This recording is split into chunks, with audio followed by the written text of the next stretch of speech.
Всем привет!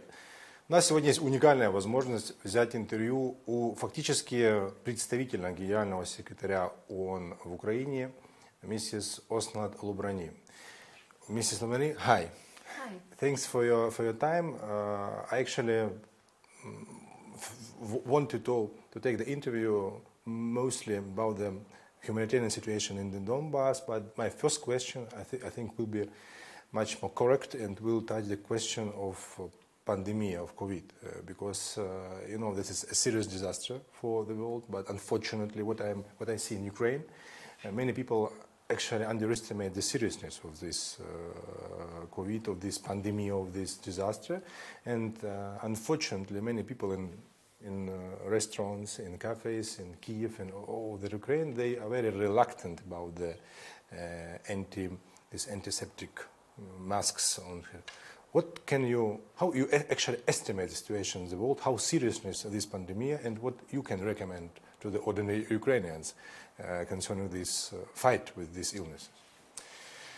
Thank you, Andrea. I think it's appropriate to start with talking about COVID-19 because I think all of our lives have changed over the past 6 months.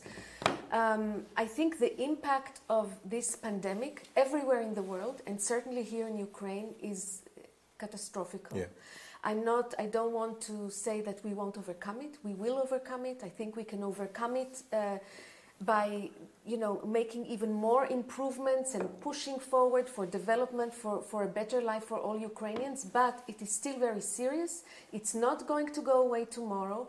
And I know that everyone is very tired now, so you can't see this virus. So it's people are letting go, but people are dying. I'm also from America, and I was just reading that somebody said that the numbers of people that have died in the United States is like you had almost like every several months you had like the fall of the Twin Towers, 5,000 people died. Yeah. So when you think about what that catastrophe led, and you are having that times 10 or times 5, then we're in a very serious situation. Now, it's not just, there is the health impact. So one issue is that really, and I'm talking to all Ukrainians, don't let go of the basic WHO guidelines, hygiene, distancing like we are sitting now, wearing your mask, taking care of your loved ones, particularly the ones with underlying conditions, the ones that are old. And listen to the guidelines, that is, I think in a country where sometimes the trust is not strong enough, then I want to say, if you go to the World Health Organizations and look what they say, this is a good place to learn what is needed and what is the situation. Can we say that it was a surprise, negative surprise, not only for Ukraine, for all the world? Because last year I was in November in China, this year in January I was in Iran, and in March I was in the United States. And I saw that big countries also were not very ready for such kind of. It was a real surprise, a real disaster for all the world. Yes, it's a disaster for all of the world. And just yesterday I opened. It was World Food Day, and I opened a panel where we spoke about climate change, and I spoke about the statement of the UN Secretary General, who said that COVID-19, not only is it it's a wake-up call, because there will be more such disasters in the future. COVID-19 it's like an accelerator. I want to say the opposite. I wanted to say climate change is an accelerator for pandemics. This year we had the fires in the east, we had the floods in the west. All of these weather conditions, again, are something that can create more pandemics in the future. So now is the opportunity, as we learn how to overcome this one, we need to be prepared for the future. But I want to say that the health impact is one thing. So we need, and the front line, I've been to some of the laboratories. I've seen some of the health workers. These are people, many of them women who are disproportionate and also dealing with families. It's very, very difficult. But then there is the socioeconomic impact. And the UN, we've done over 60 assessments now to analyze the socioeconomic impact of this. And it's going to be very serious. Many jobs have now, with the relaxation of quarantine, have come back, but many jobs have been lost totally, you know, the tourism sector and others, you know, transportation sector, etc. So there needs to be a thinking, how do you recover, where do you need to put the focus? And so that is more than just the health, it's really an addressing the most vulnerable is very important. It's actually a challenge for the world. Yes, it's like a challenge for all us. It's a challenge for the world, it's a challenge for Ukraine, it's a challenge for me and for you. Yes, unfortunately you're right, because I was a witness of all this appearing pandemic period, and even serious countries like United States, they were not ready, unfortunately, Ukraine also. But I think you're right when I say that we overcome such kind of disaster, but we should be much more, I think, in touch. Only cooperation can, and also all the measures which are necessary to overcome such kind of disaster. My next question concerns the so-called anniversary of Assembly 2020. If we can analyze the some kind of summary of the results of this anniversary, what can you say about the, I don't know, just a general estimation of the work of United Nations in such kind of difficult period? I understand this, it's very complicated to analyze, because there are a lot of, as you have already calculated, the problems global. But however, what we can say in summary, because you know, some diplomats, some politicians say, oh no, United Nations is not so important like it was in the past. However, I think this is a unique platform for communication for the nations. I'm a person who graduated from diplomatic academy. I understand what the necessity of such kind of organization. Thank you for this question. And it is indeed the 75th anniversary of the United Nations, I think, is a very important landmark. And, you know, we just spoke about COVID. But I want to remind you why the UN was created. Because there was another catastrophic war where millions and millions of people died. Yeah. And I think that gave birth to the United Nations. Now, the United Nations, again, is not, you know, Ukraine has an important stake in the United Nations. So to the extent that it works well or doesn't work well enough, then it's Ukraine's responsibility to help to make it better. And I think what is recognition is that this organization is, in my view, needed more than ever before, because what COVID has shown us and what other problems in the world have shown us is that, you know, these viruses don't know politics and they don't know borders. They don't stop here and then they don't go there. And the solutions are not going to be in one oblast or in one country. You need that cooperation. So that notion of finding solidarity, finding some common ground, and bringing the best expertise from wherever it sits, whether it's in Africa or in Asia or here in Ukraine, and bringing it together to find solutions, I think is more than ever needed to find for better prosperity for people. There has been big progress. You know, when I first entered the UN, they had this idea of the 8 Millennium Development Goals, and now it's 17 goals. But in those first 15 years, the world poverty was halved. You know, so there's been a lot of accomplishments made by countries coming together and making a commitment.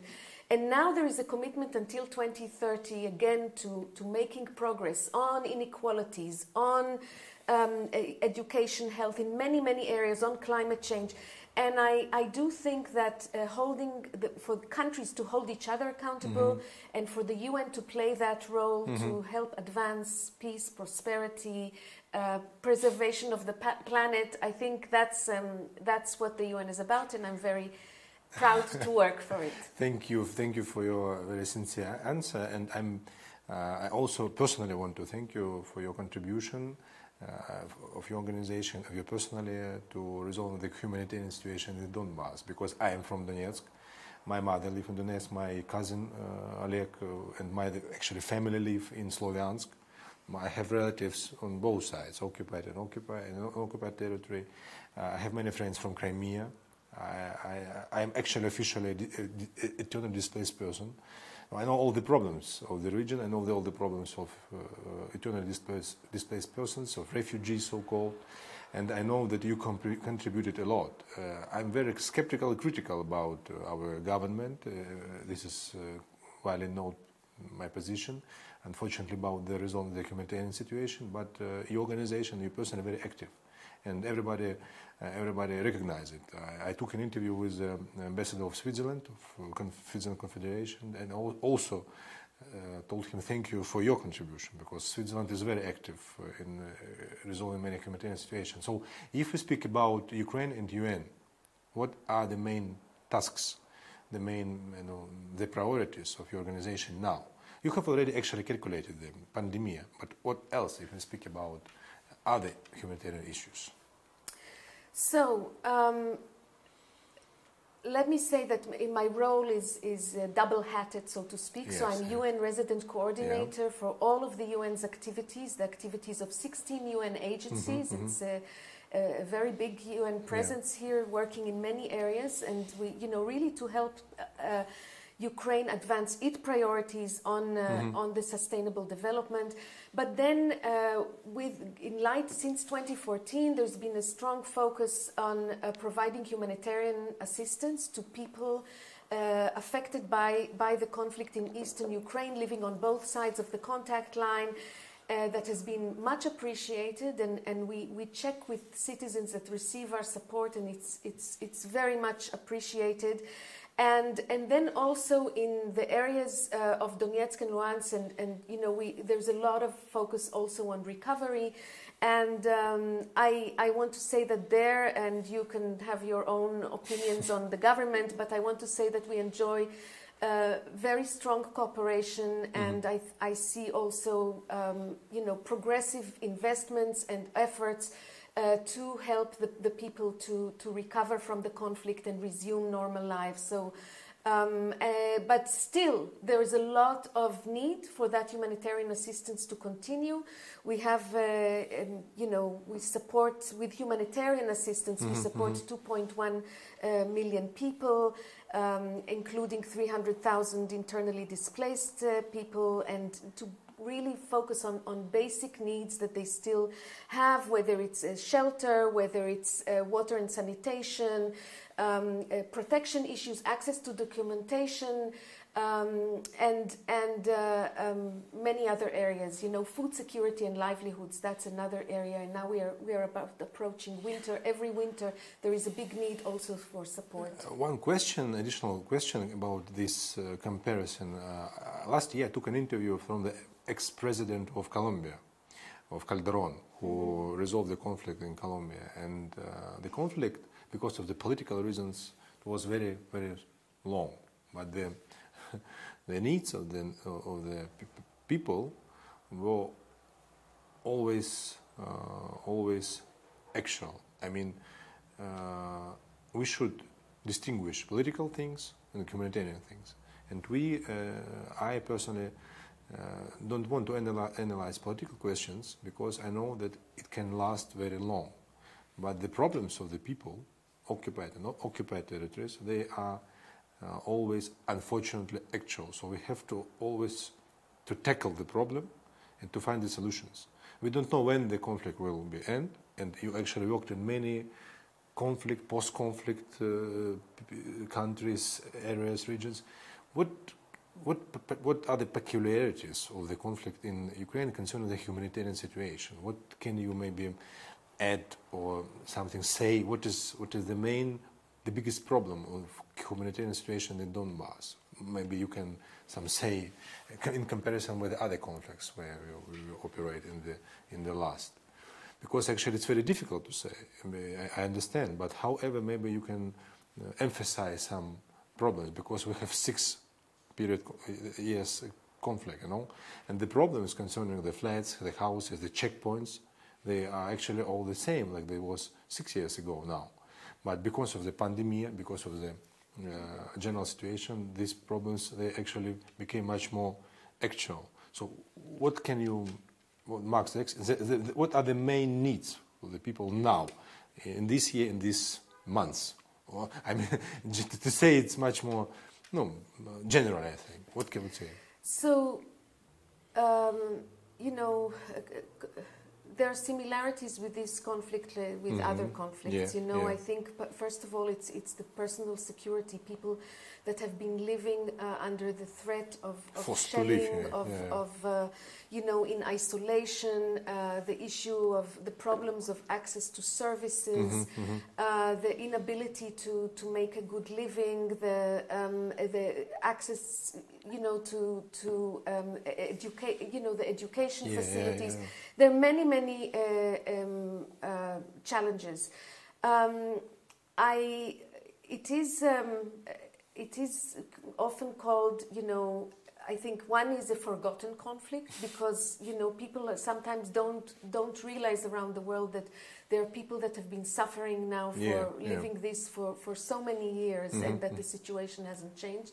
So I think our role, all of us, is to really remind people that it's not a frozen conflict, it's still active. Semi-frozen. Although I do have to say that this is a blessing that since 27th of July, the ceasefire, you know, and I'm very pleased because, you know, our Secretary General has made this call because of COVID, you know, put down the fights and let's fight together the COVID. This is not a time for conflict. And the fact that this ceasefire has been holding and you saw a significant decrease in civilian casualties, I think that's a very good thing. But the situation, nevertheless, is very difficult. And with COVID, it's even more difficult because over these past 6 months, you know, we used to see 1.2, 1.3 crossings per month. It's been reduced over the past months by 93%. So this, you know, you think, how are these people surviving? The people that used to depend on crossing and getting their pensions and getting social benefits and getting access to medical services, and how are they coping? And I think they are now, before we saw them suffering in not so good conditions to cross, now they're totally invisible. We don't know how they're surviving. So I'm very worried about that, and that is a new situation that has arisen. I want to say that not only is it forgotten, it's one of the oldest conflicts. This is actually one of the peculiarities in terms of the age. Many people are very that have remained in these areas are older people, which means that they're more vulnerable to COVID.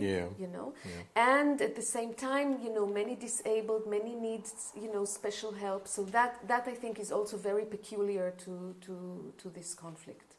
You know that in Ukraine, you can maybe, I know, you know that somebody tried to criticize UN and say that in the future will be a shortage of the financial support by UN, different programs in Ukraine.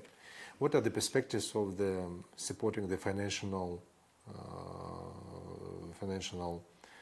support of the ongoing programs? I mean, is it possible that will be some kind of shortage of support or limitation of support of financial support from your organization of the humanitarian programs in Donbass?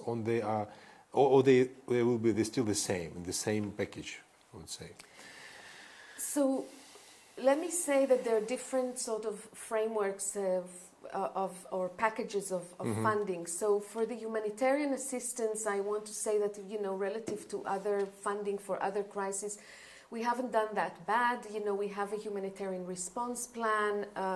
We didn't get the amount that we felt was needed in order to provide all of the support. But just in 2020, there was the amount was like over $74 million. So we did receive, and we're aiming to keep it at the same level for the coming year. But then there are also other programs that come more from development sources, and UN agencies are doing considerable work, including in programs such as the Recovery and Peace Building Program, that is doing a lot of work on supporting small and medium enterprises and in eastern Ukraine. So they're helping with the recovery, and that program, for example, is funded up to $83 million. So there's also that sort of funding. But I want to say something that is very important. The UN is not a donor per se. We don't have, we rely on funding that comes sometimes from governments that we support, and sometimes from friends of Ukraine that support Ukraine and feel that the UN has expertise and has experience and can do a good job in partnership with the government. So and not just with, sometimes it's with private sectors, sometimes it's with different foundations or organizations. But a lot of the work is also about being true partners, for the people of Ukraine. And when I say the people of Ukraine, I mean that we don't only work with governments, we work with civil society, we work with experts, local authorities, with experts, with academia, etc. And much of our work doesn't always depend on necessarily on programs, on projects, because we also do advocacy work. The advocacy, bringing together as a facilitation. There are many issues. You asked me before about the conflict and what is special about it. I think that people think about the conflict as if it's only about the East, and I think that is also something prejudice. Yeah. Yes, I think that to fully resolve the conflict, part of it, of course, needs political negotiations, which we are, it is where it is, and hopefully we all hope that it will go well, and we pray for progress. But there is an issue about cohesion and understanding and building unity among Ukrainians, and they're very different, from oblast to oblast. There are different groups, there are different languages, there are different religions, and I think what we are for is to advocate on human rights, which means that you respect everyone, and that diversity is a good thing, and that. To look at it as a strength, not as something that tears you apart, but as something that makes you stronger, that diversity of culture. And where there are differences of opinion, how can you build a culture of dialogue and argumentation that is good for people and it isn't, certainly that doesn't lead to violence, and there have been instances like that. So these are also areas where we work. There's a big human rights monitoring mission that is doing very good work, monitoring human rights, advocating for fulfillment of human rights of all Ukrainians, according to the treaties and international agreements that Ukraine has signed. Thanks for your activity. And you mentioned that you cooperated, actually, in touch with our government, with maybe the presidents or the office presidents. And I actually cooperate with the presidential team during the parliamentary campaign in Donbass, and I can recognize that our president, new president Zelensky, he very sincerely wants to change situation in the Donbass, politically, humanitarianly. He has a strong will. This is the reality. I think the majority of his team, the people who are working in his team, they also want to improve the humanitarian situation. The majority of the people from the Donbass, Ukrainian citizens, as I, from Donbass, we see the difference of the approaches between the current government and the previous government. This is very important. And you have already seen a lot of facilitations or concessions about the internally displaced persons concerning the votes, political votes, so we can now vote during the local elections. So we see the improvements. However, I think that maybe the government can or should do more. What steps should be done by the government, or in the past, or should be done in the future, concerning the improvement of the humanitarian situation in Donbass? I mean, this is on your opinion. What should be done? What are the urgent measures or steps? I mean, now. You know, I think first I want to again acknowledge that there have been areas where there's been progress, and also that there, you know, some of that was also through our, you know, good, you know, cooperation. Sometimes it can be very small things on you know, there's been significant improvements on the entry-exit checkpoints in terms of provision of services. You know, you can feel that those improvements, the repair of the Stanitsa-Luhanska bridge, the planned reopenings of 2 more checkpoints in Luhansk will be so important. So there is this progress. But then I think, you know, different areas, there are areas for improvement. And one issue that for us still needs a solution is on delinking the IDP status, for example, from access to pensions. It's a big challenge, you know, that people cannot access their pensions. There has been a decision of the Supreme Court on that, but still, you know, in terms of a solution, and particularly now when I say that people can't even cross, so that I think is one area that would make a huge difference. There are other areas, you know, so there have been steps, like, for example, there's been some decision by the Cabinet of Ministers on compensation for damaged, you know, people's property. But it hasn't been implemented yet. So, you know, we need to, you know, it's one thing to pass, but then, you know, the issue of implementation. And there are, you know, wherever you go, you know, we have lots of you know, like, for example, right now, what do you do with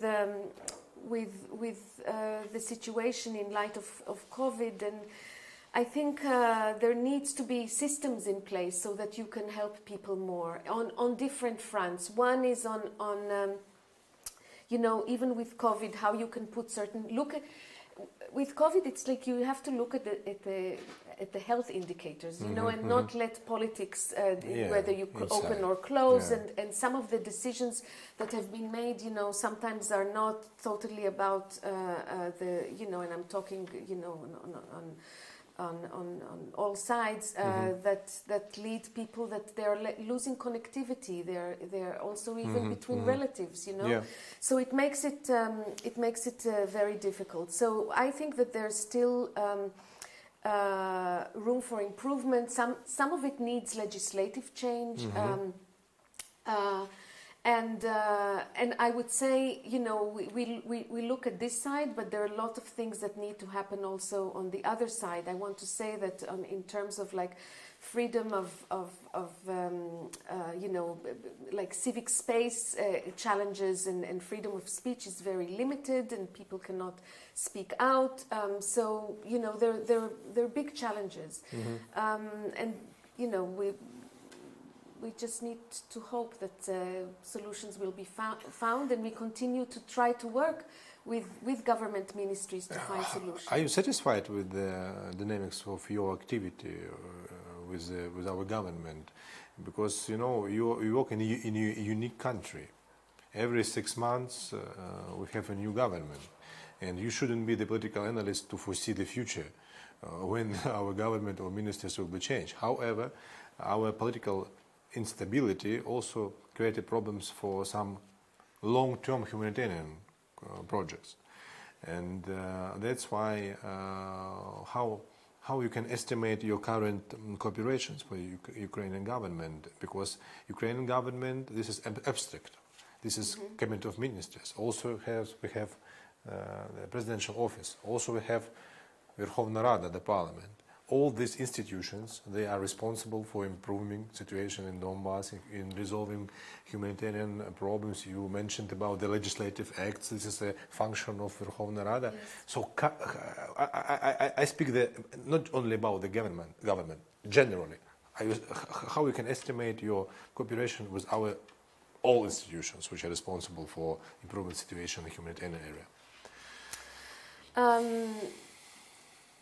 I want to say that overall, good cooperation. I think some of the challenges that you speak about are challenges that, and I think it's not the UN alone, but it's all the UN and international organizations that are friends of Ukraine. I think everyone is saying that this country needs reforms, that the reform agenda needs to be, in spite of COVID and in spite of challenges, needs to be pursued. Without that, then you face challenges on all fronts, and that affects us, in terms of the results of our work. So again, I want to say there have been commitments made, and in that sense, I think some things have been done, relatively quickly. I've been to the east recently, and you see the improvement to the roads. I mean, it's very visible, and you see it. But there's also been commitments, for example, to build more housing for internally displaced people. Very positive. But then, the procedural processes, the legislative processes, the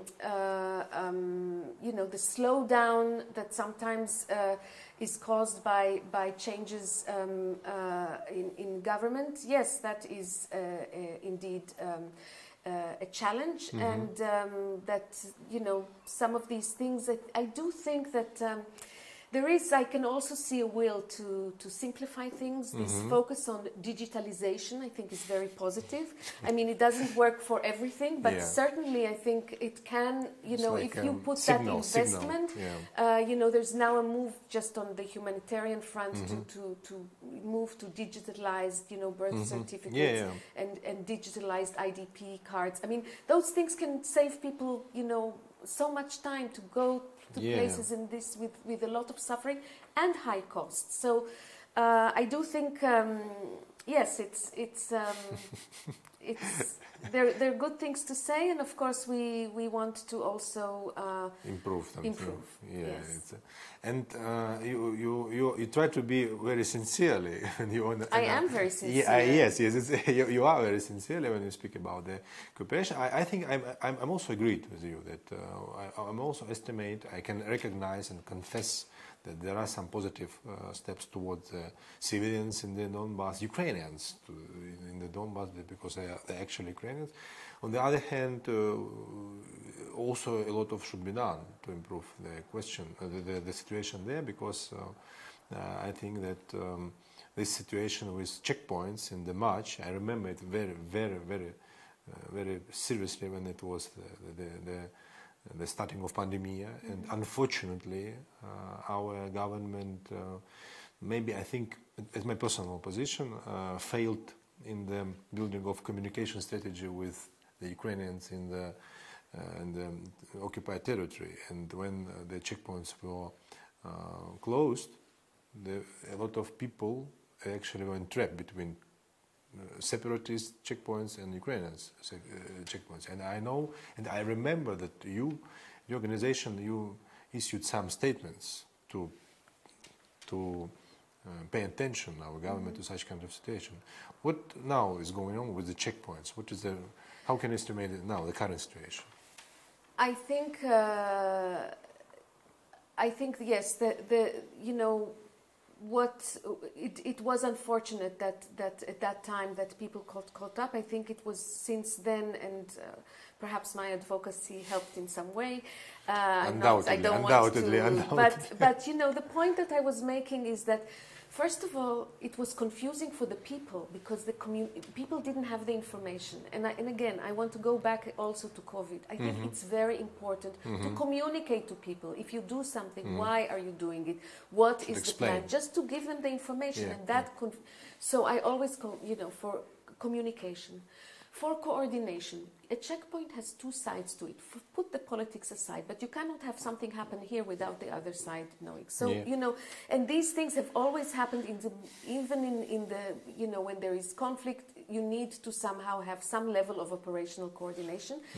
And the third thing that I want to say, and I don't have the solution for it, but I do worry a lot about preserving connectivity. Mm-hmm. You know, people come across and they have relationships, they have relatives, you have relatives, Yeah. you know, I mean, so we want to somehow, you know, To still preserve keep that and this. keep relationships Yeah. going. So communication, coordination and connectivity are things that I advocate for. But in terms of, you know, also my experiences and where, you know, when I go out to you know, areas near the Yeah. contact line and I visit both sides, Mm-hmm. and for people, you know, and I meet different people, you know, I'll you know, whether it's someone, a doctor in a hospital or a teacher, you know, a head of a kindergarten teacher, where we repaired the you know, a shelled toilets and Yeah. you know, all of these things. These people are so committed. These are, you know, Ukrainians that are really, you know, they're working there for people. They're delivering basic services. They're doing out of politics. amazing. They're out of politics, and they all want one thing. They just want this thing to stop. Yeah. And it does, you know, it's not. I don't hear sort of finger pointing or they don't talk about politics. They just want it to stop. It has an impact on their lives. It has an impact on their mental health, on children's mental health. So that's and that's where my energy is, you know, to always focus on what the people want and what the people need and get it done. So we have 5 minutes at the end of our interview. What can you also recommend and to add to our very big, I think, interview, very sincere interview? What also can you add, recommend, and maybe to emphasize some points? Because I think we can communicate and can discuss a lot of things, because you have a lot of information. And I analyzed the conflict in Donbass for 6 years, but I can recognize and say you sincerely that all official information I took from the United Nations, not from our state bodies, because unfortunately our ministries they don't have very often the real information. You have very accurate information, and I took from your website, from your analytics, and many actual information. What can you recommend, and what your forecast for the future in such kind of unpredictable future, I would say? Yes, it is an unpredictable future. We didn't think that COVID-19 will happen. We didn't think about the fires in Luhansk. We didn't think about the floods in the west. You know, every day we wake, we didn't think about yes. Karabakh. So Yeah. we, you know, but this is still a young country. You know, when I've been living in different places, and after, you know, a couple of years, you become a bit, you know, you become very close to the place that you serve. And I think Ukraine is so important. It's important to the UN. It's important for, you know, in terms of being strong, so that it can itself promote, you know, peace and prosperity among the regions, because it's lies between East and West, and it's a big country. So I think that it's so much potential in terms of the capacities of the people. For the UN, I think we want to continue to contribute, to work with Ukrainians. I think we can help to also create that enabling environment, so that when peace comes, that it will sort of land well. And that is where, throughout all of our work, we want to, you know, get Ukrainians to cooperate together and to discuss. And our role also as convener, as facilitator, our capacity to share experiences from other countries, what worked, what didn't work, the variety of expertise that we have to offer. This is something that I think needs to continue. Thanks for your contribution. Thanks for your interview. Thanks for your activity. Thank you personally. Thank you for your activity within the UN organizations. I know that your activity is very huge. And actually, you have unique status. You're a resident coordinator. You're a humanitarian coordinator. For me, for political analyst, for journalists, you are representative of General Secretary of UN in Ukraine. So actually, ambassador. Thank you, and Thank you. Thank you for your interview. I think we will be in touch, and I want to wish you be in good fit, and thanks for your activity. Thank you very much.